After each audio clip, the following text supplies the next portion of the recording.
Hey, what's going on, guys? It's Spunkovite here for MMOBomb.com, and welcome to our first impression gameplay video for March of War. Now, March of War is a 3D episodic turn-based strategy that's being developed by ISOTX. It features 6 different factions for you guys to choose from when creating a character, and these factions include the United Republic here, the European Alliance, Soviet Union, the Shogun Empire, the African Warlords, and the Latin Junta. Each of these has access to their own unique sort of advantages and disadvantages, units and what have you, and the goal of the game is to basically conquer all the different continents and sort of have your faction as the supreme powerhouse in the game. The developers ISOTX have actually done quite a good job of involving the community, and they're constantly getting feedback from them, sort of tweaking the game and adding in new content every month. In fact, players can vote on what content will be added every month so that new units are added for specific factions, new skins, avatars, what have you. That is sort of where the episodic content comes from. Every month, new content is added based on what players actually vote on. So, out of these 6 different factions here, if we click on one, for example, such as the African Warlords, they have inventive anarchists, improvised vehicles, trained war beasts, deadly melee attacks, but few long-range weapons and limited artillery. If by chance we look at the Latin Junta, they have revolutionary populist, guerrilla tactics, heavy infantry weapons, chemical warfare, but at the cost of expensive vehicles and fragile elite infantry. So there is a cost versus reward for a lot of these different units, and all of them work together in sort of like a synergizing factor using combo abilities and certain supportive units to win you the battle. Now, when you're actually creating a character here, say for example of the Shogun Empire here, if I wanted to join the Shogun and create a character for that, I can choose from a character name, but other than that, I get very few sort of customization options. I can choose gender and skin tone, and then along with sort of that skin tone specific hairstyle, if you will. So you get to choose a little bit here, but you're not really gaining access to quite a lot of features in terms of character customization. Even your character itself is a 2D drawing that you can add in different sort of cosmetic items with real money if you wish out of the cash shop. Because this game is in Steam Early Access, it's sort of considered out, but at the same time not. It's still like an alpha/beta, but you can already start spending money on the game. Money is spent through these gems, which of course, I don't know why you go with gems when you're trying to do like a, dieselpunk 1940s. You could totally have used something else besides the gems. That seems very fantasy-like. But alright, so we're back in the game here. And on the top, we have access to our army, where we can see different things like units that I can purchase, research points, which you can then spend. For example, beast training here, I can spend that to increase my damage or maybe my supportive abilities of my war beast. Because I'm this particular faction, I have access to giant elephants and gorillas, which pound the crap out of everything. And I can choose to boost these up if I want by using these research points. You get these research points just by winning matches or participating, and they allow you to sort of focus or centralize your build. Besides this, you can buy different actual units. Now the units, the way you purchase these is a little different. You notice this number up here in the top right hand corner. That denotes how many of a particular unit you have. So when you purchase a unit, you're not actually purchasing the ability to use that unit, you're purchasing how many units you can use during a match. So if you have 3 biker bombers, for example, you can deploy up to 3 of those at a time, and if you purchase more of them, you can deploy 4, 5, etc. The rebels here, there's one for each faction, a unit that doesn't cost anything or costs very little, and you can have infinite amount of them. Alright, so how does the actual gameplay work? Well, if we go back here to the main screen, you'll notice here we have all these different sort of real-world locations, and if I scroll in, you can actually see the countries themselves. And this is a giant, almost risk battle, if you will. You have different factions warring over different areas. You can notice here the Asian area is pretty much populated by Soviet Union. The Russian area is being invaded by the Europeans. And then Africa here is still pretty much all in control of the tribe that I'm in. Now, if I wanted to, I can come down here and I can look at, oh, there's this battle ongoing right here. If I click on this battle, I can kind of see who's winning this battle. So right now, 49% in favor of the Warlords, but 73% in favor of the Alliance. As the Alliance wins battles and as we lose battles, their influence will grow and grow and grow over Spain to the point where they'll capture it, and it'll go towards their overall sort of end goals, which are to capture certain regions. It's nice to actually see that you can add comments here on the right hand side, so you can actually add a little banter and comment over the entire sort of ongoing battle that is going on in this particular area of the world. It's pretty awesome, I think. I think that's a nice sort of community feature. It gets everybody talking, sort of trash talking each other somewhat, being like, oh, we're totally better because we're warlords and we have, you know, tusks and what have you. Alright, so here's my character profile. You can see statistics, my avatar where I can buy shirts and what have you, as well as my updates of how I'm doing. Now, if I hit this little area down here, besides these social panels where you can world chat as well as chat with your faction, you can also get added to like clans where you can play in PvE or PvP battles with other players. And then in the battle area here itself, you can choose whichever battle you're currently using. Because this game is turn-based, you can remove yourself from the game, come back to it at a later time, continue on your battle, which is exactly what I'm going to do right now. So I have this assault in Spain currently ongoing. Now you don't have to play versus other players to contribute for your faction. You can play versus the AI, which is what I was doing in this battle here. And you'll notice I can see my PvE and PvP battles. Now, how the actual gameplay works is the smoke area denotes where you start from, and you do your initial deployments. Once you do your initial deployments, you're going to want to try to take over these sort of landmark areas. These areas provide you with additional resources which allow you to call in more units and use special abilities, call in vehicles, etc.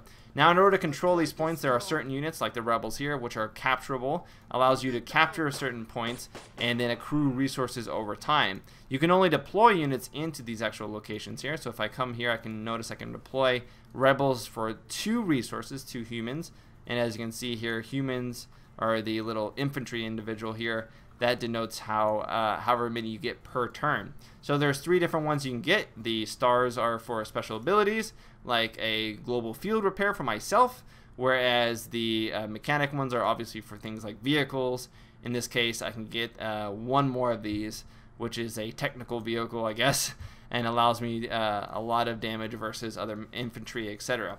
Alright, so I've got some action points to spend. I can use these in any order I want. I can use them to move twice or attack.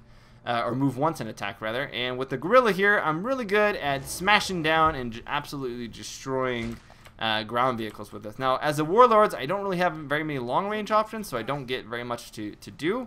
I'm just go ahead and, can I move this up? No, I'm just going to go ahead and attack these with those guys. Shotgun blasts to the face are always quite nice.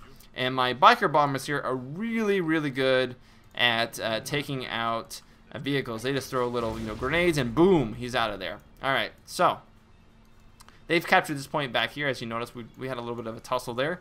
And I myself here cannot capture anything with these vehicles. So unfortunately, I moved there without realizing I couldn't capture anything. Alright, so let's throw some more grenades here. It does half of the damage necessary to kill him, which is very nice.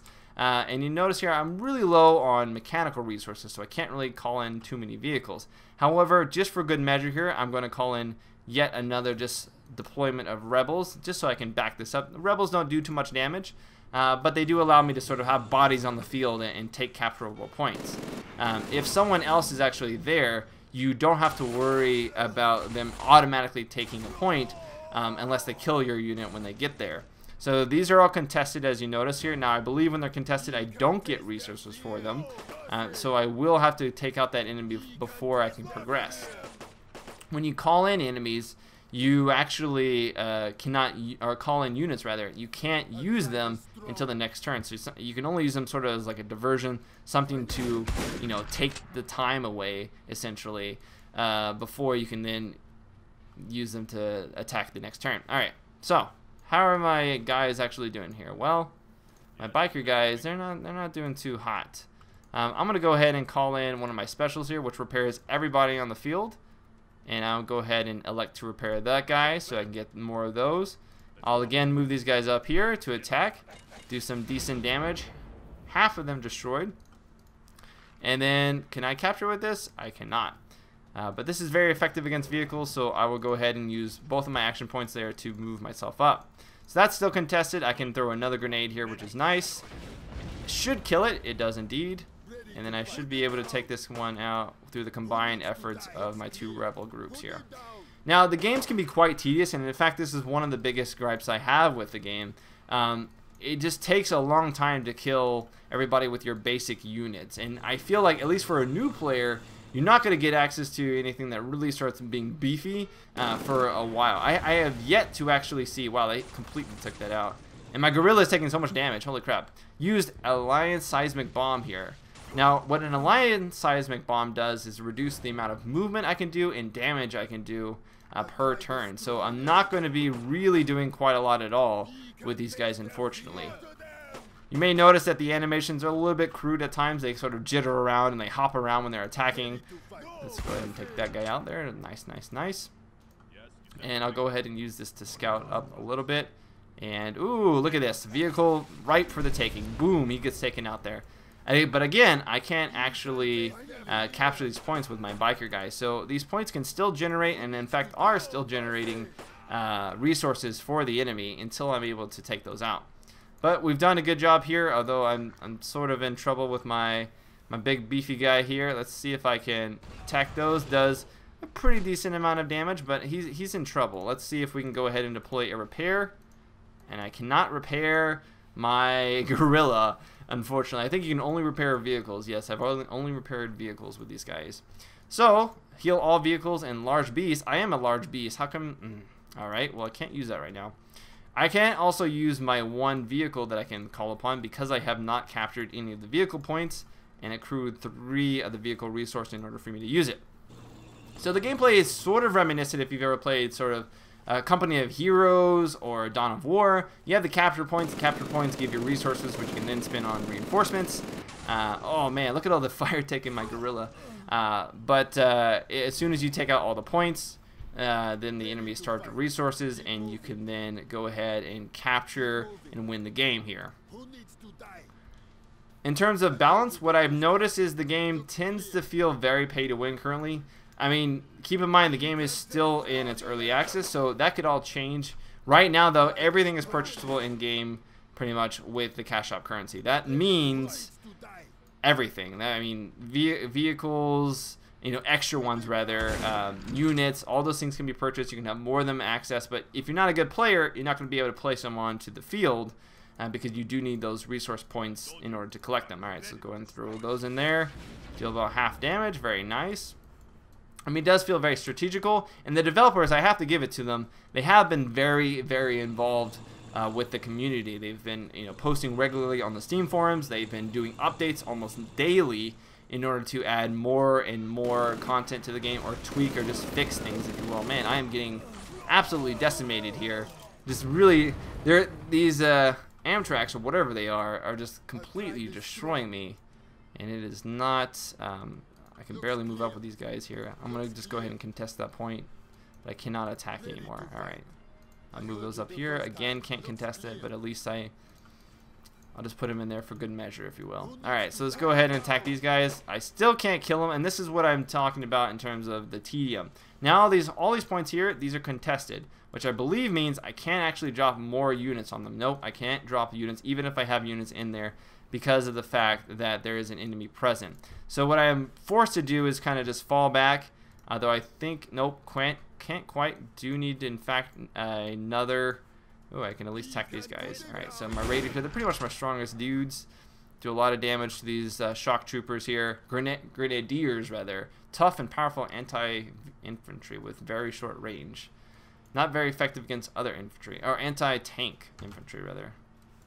Alright, so I don't really have a lot of options at my disposal. I've only got 8 of those resources. I got a ton of these, but I don't really have any armor out in the field, so it's really going to waste. I need more of those points. But this should give you a good idea. Man, these are what really have steamrolled me. They just do absolutely bonkers amounts of damage to my guys. And they're all long range. I'm fighting against long range. So this is what will happen when you face off against certain factions. You know, certain factions will be able to counter you with, you know, effective long-range weaponry. You know, basically denying you certain types of resources necessary.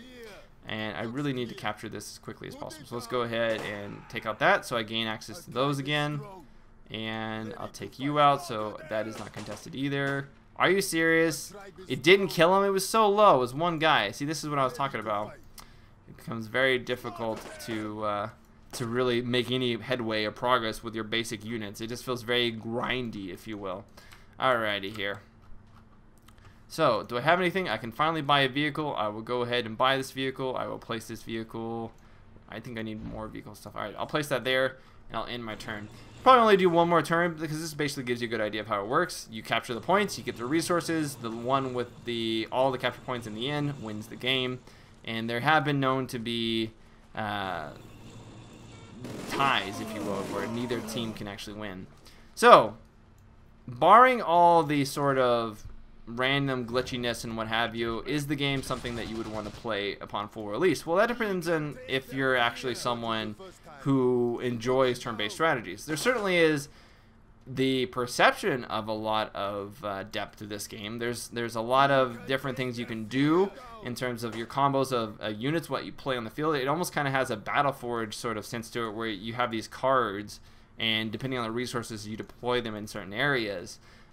But I do feel like it has a long ways to go. There is a lot of balance to be done in terms of the cash shop items. And I would certainly look into making it a little bit more fun early on for new players, because I don't have access to my giant elephants or anything this early. I'm not really sure when I get access to those things. It doesn't make that stuff clear. The initial sort of tutorial just gives you a general playthrough of a mission, tells you this is how you get your resources, this is how you get your units, but doesn't tell you how you get more units of outside of just buying more of them in the cash shop but not getting access to them. Alright, so it looks like I'm probably going to lose this match, so to save face, I'm going to go ahead and end my turn. Actually, that isn't really save face, does it? I wanted to, in fact, get out of this so I could go ahead and show you the different areas. I can actually hit supplies. There we go. So supplies shows you what you can buy. You can buy gems, which not very steampunk thing, or sorry, dieselpunk. It doesn't. This is fantasy. It's very fantasy. You can buy different packs that give you things like 1 extra battle slot and Zulu Warrior and Collins and what have you. Those give you immediately access to certain types of units and whatnot. And these are all specific to your faction, I believe. So this one's War Elephant and Salvage AC. I want a War Elephant like no other. That'd be so awesome to have on the field. But I can't actually use that immediately for some reason. I don't know. And then in the faction, the world news area gives you sort of an idea of how your faction's doing, what they've conquered, maybe what they've lost, what they've attacked. Faction shows you who are the top players, objectives. This is where you would actually know where you want to attack, because this is where it will actually give you those bonuses. So is the leader losing respect? As you well know, warlords are notoriously fickle. Change leader to gain a 5% gold boost for 48 hours. So this is pretty funny. You actually can, elect a new leader if the old one's not doing too well. You get a bonus for that. You get a defense opportunity for not losing a territory for 72 hours to gain a 5% gold boost. So you get these different boosts just by, holding objectives or taking objectives and what have you. And then, of course, you got ranking. So if you're very competitive, if you're a very PvP-focused individual, then you're going to like this game. If you're PvE, if you like to do like campaigns where it's an overarching story and whatnot, it doesn't look like you're going to get that right now. But keep in mind, this is episodic content. This stuff is added in every month. There could be an addition of missions and tutorials and what have you that sort of expand upon the conflict between, because you do get these nice sort of world reports of what's happening within the world. And so it's cool to actually see how that is affecting everybody and how they're sort of working off of what area's been taken and whatnot. This profile area itself, let's see here, is it here? Yeah, so the battle group here is where you actually join a particular faction, or a particular faction's battle group, which is a clan or a guild or what have you. And that allows you to fight with them in dual, 2-man PvE and PvP missions. But overall, guys, that's going to go ahead and be my first impressions here of March of War. Almost couldn't say the name there. If you guys want to learn more about the game, I highly suggest you check down below at MMOBomb.com for the full game profile. I'm going to go ahead and let myself be overwhelmed here. But until next time, this has been Spunkify. Spunkify out. Later, guys.